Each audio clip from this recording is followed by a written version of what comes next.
Welcome to Buckeyes Tomorrow Morning for Friday, January 27th. I'm your host, Tom Orr. The Indiana game is in 218 days. The game against Michigan in 302 days. We took a fun little diversion yesterday, but we are very much back in our wheelhouse today, talking recruiting and the future of the running back position at Ohio State. They didn't get a guy there in 2023 in the 2023 class. That's not likely to change before signing day next week. So is this going to be a position where they've really got to kind of load up the next few years?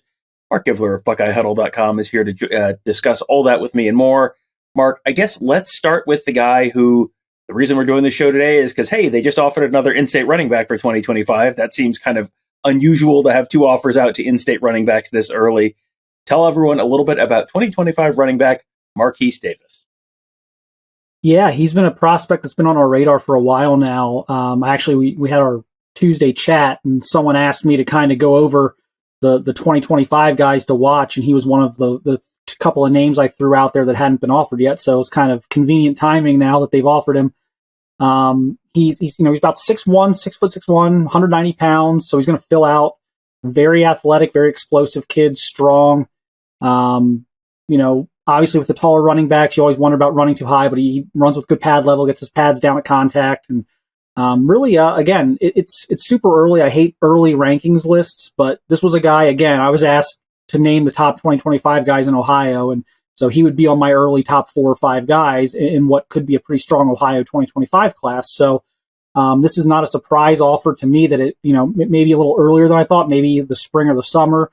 But this was a guy who I eventually, expected would probably be offered. So makes sense to get in early now. And again, very talented player. Maybe a little more juice to him than another guy we're going to talk about in the class, and Bo Jackson. And Bo's kind of a power guy. So I think they would complement each other well if they both stay at running back, which we can get into as well. Yeah, and okay, so it is too early to have recruiting rankings. Most of the national sites have you look in there, it's like 2 guys rated in the state of Ohio. So it's too early to have rankings on these guys, ratings on these guys. But I'm sorry, this is like a 6-star name. Bo Jackson, as you mentioned, 2025 running back, also out of the Cleveland area, Villa Angeles St. Joseph High School. He's someone we saw at some of the camps last summer. I think he was there on the 7-on-7 day, and you just kind of kept seeing him make plays and kept seeing him be a difference maker out there for his team. He is, you mentioned they kind of would complement each other potentially as maybe like a thunder and lightning kind of combination.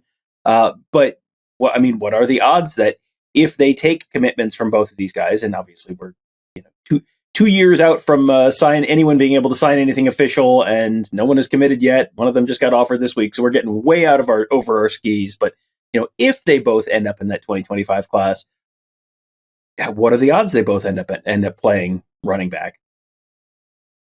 Right now, that's where I would lean, but watching Bo Jackson play linebacker in 7-on-7 was extremely impressive. He was able to run with a lot of the receivers at that 7-on-7 camp.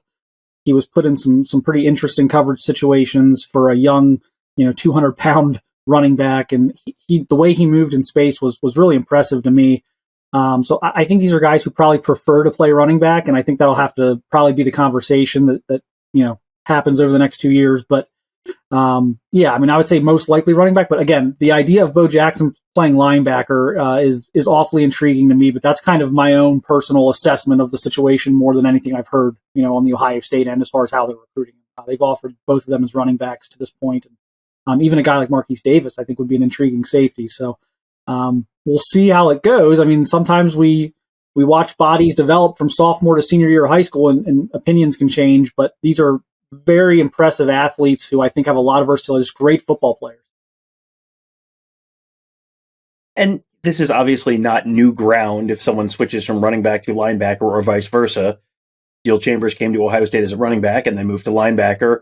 Chip Trayanum went to Arizona State as a running back, then moved to Ohio State as a linebacker, and then back to Ohio State as a running back. So, this is not exactly new ground, and you don't necessarily have to have a final answer on where a guy is going to play the moment he steps on campus. But yeah, that positional flexibility obviously gives them a lot more options there.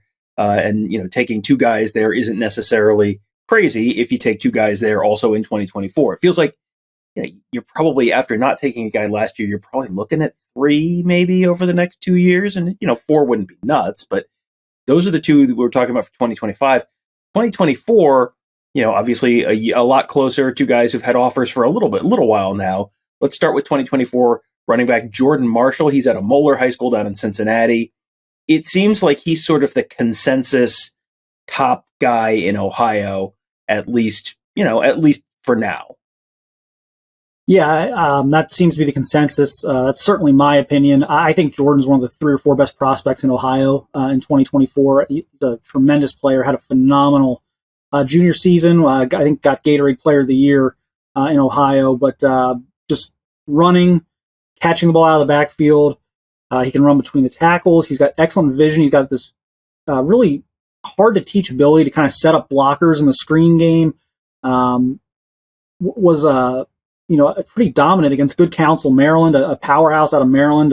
When they played them in Ironton, I was at that game, and I love everything about his game. I love his attitude. I love his work ethic and just the way he carries himself. I think he's a very safe prospect. I would be very surprised if he wasn't a highly productive college running back, and so that's good timing there for Ohio State to have a guy like that in 24 when you're going to need 2. And, you kind of mentioned it before the question was, how many could they take the next 2 years? I think it might have to be 4 because you're going to turn over this entire running back room.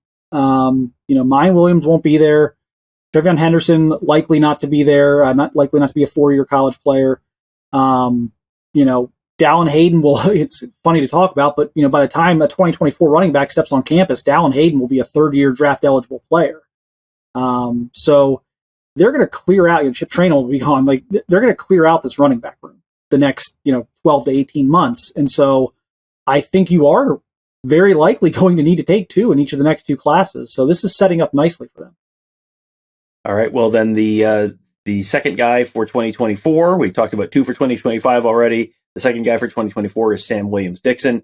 Now, he's rated just as a 3-star, but, for Ohio State to have an offer out to an in-state player, this far out, close to a year out, a guy who's a 3-star, that kind of tells you they don't view him as a 3-star. Right, and they've done their homework. I think the first time they saw him in person was the Best of the Midwest Combine last February.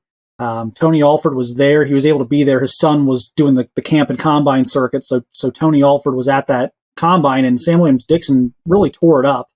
So that was like their first look. They got him on campus then in the spring, and I think they've been doing their homework on him since that point, and they've liked what they've seen. He had a really good junior season.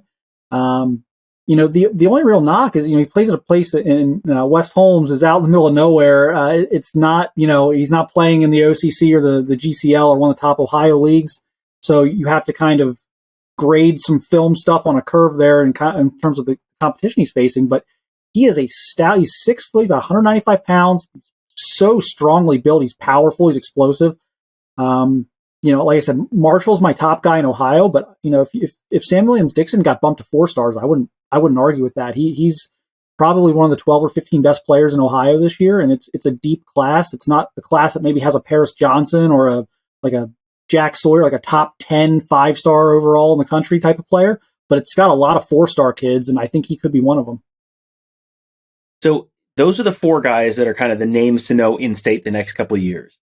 What is kind of maybe the most interesting thing to me is we are further out than they typically offer in-state guys who are not the Jack Sawyer, Sonny Styles type guys. I mean, these are players who it feels like in the past maybe not have offers. For 4 of them to have offers at the same position over the next 2 classes this far out feels unusual to me. So, they're obviously still looking at out-of-state guys as well. It's not that they've locked in and they're only going to take in-state guys at running back the next 2 seasons. But, are these in-state offers, maybe a little earlier than normal?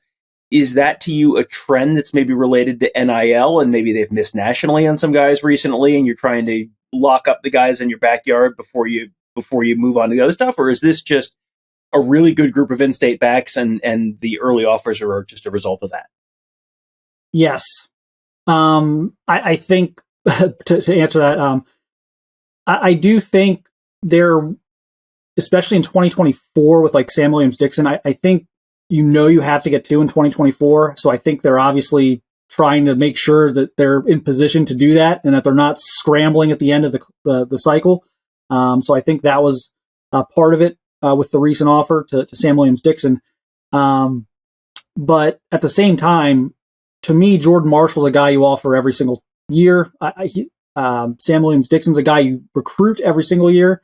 And the two 2025 kids have a chance to be special. They're special athletes. They're special talents. They're great football players. They do have some positional versatility. And at the end of the day, with those guys, if they don't take care of what they need to take care of in the next year or two, then you move on to other targets. So you just make sure you stay on those guys. You make sure they're developing on and off the field the way they're supposed to.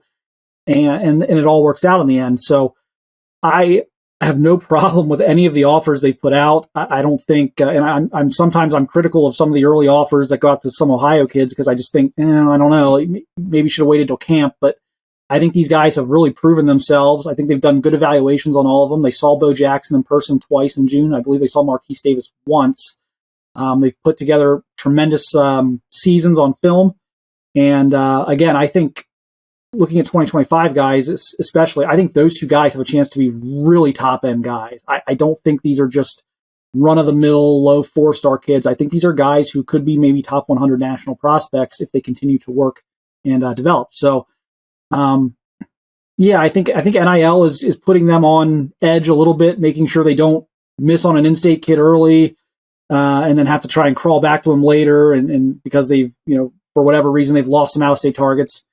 And so there's some of that to this, but I also think a lot of this is just very fortunate timing for Ohio State that in a 24-month cycle where they're going to need to take a lot of running backs, that there just so happens to be a bunch of good ones in Ohio.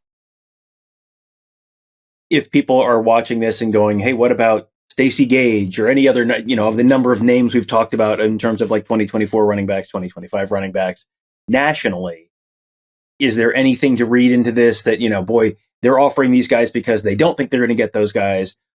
Or is that just kind of, you're still planning on fishing in the national pond as well? Yeah, I mean, look, do I think they're getting Stacey Gage? No, I would take the field for Stacey Gage, but that hasn't changed really for me over the past year or so. So I'm still kind of at that point where they're in the game for Stacey Gage, but I don't know that that's going to actually happen.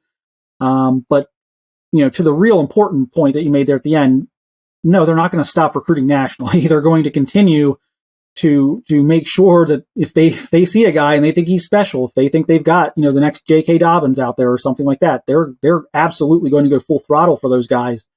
But, they've got some really good running backs in Ohio right now. And at a position where, I don't want to disparage the running back position necessarily, but it's the easiest position to find a good player at in the country. Like, it's not even close. There are 40, 50 great high school running backs every year in the country. They're the most naturally occurring phenomenon in football in terms of the type of athlete you need. There's a lot of 5'11", 190-pound, really good athletes out there that can fit the running. So it's not a hard position to scout. And if you don't have the infrastructure around the running back, a great running back is only going to elevate you so much based on what you have around them. It's not like it's a quarterback where a great quarterback can kind of put a bunch of average talent on his back and carry you into the playoff or something like that. That's not going to happen with a running back, or else Texas would be the national champion the last couple of years with Bijan Robinson. So it's kind of a thing for me of like, just don't overthink this. You've got some really good running backs in Ohio. Like, just go get those guys. And yeah, if you can throw a 5-star from out of state in the mix, sure. Why would you say no to that? But I just think they're not overthinking this right now. All right. Well, so that's running back for the next couple of years. We talked last week or earlier this week about the quarterback position for 2024. We're going to end up probably more or less going around the field at some point, touching on a lot of the different spots. There's going to be a lot to talk about with recruiting as the 2024 class just starts to take shape for the Buckeyes. Mark and Alex have been doing a ton of work on our huddle board at BuckeyeHuddle.com, keeping all of our members up to speed on sort of early projections on the class, names to know in the class, and much, much more all around the field. You can find that all at BuckeyeHuddle.com. And we do a bunch of other shows as well. You can find those podcasts on various different podcasts platforms of choice. Just search Buckeye Huddle. You can find all of them. And then finally, if you're watching on YouTube, hit that thumbs up button. Make sure you subscribe to our channel, hit that bell so you get notified, because we do a ton of great video content for you as well, all at youtube.com/BuckeyeHuddle. That will do it for today. Thank you guys all for joining us. Have a great day. We'll talk to you tomorrow.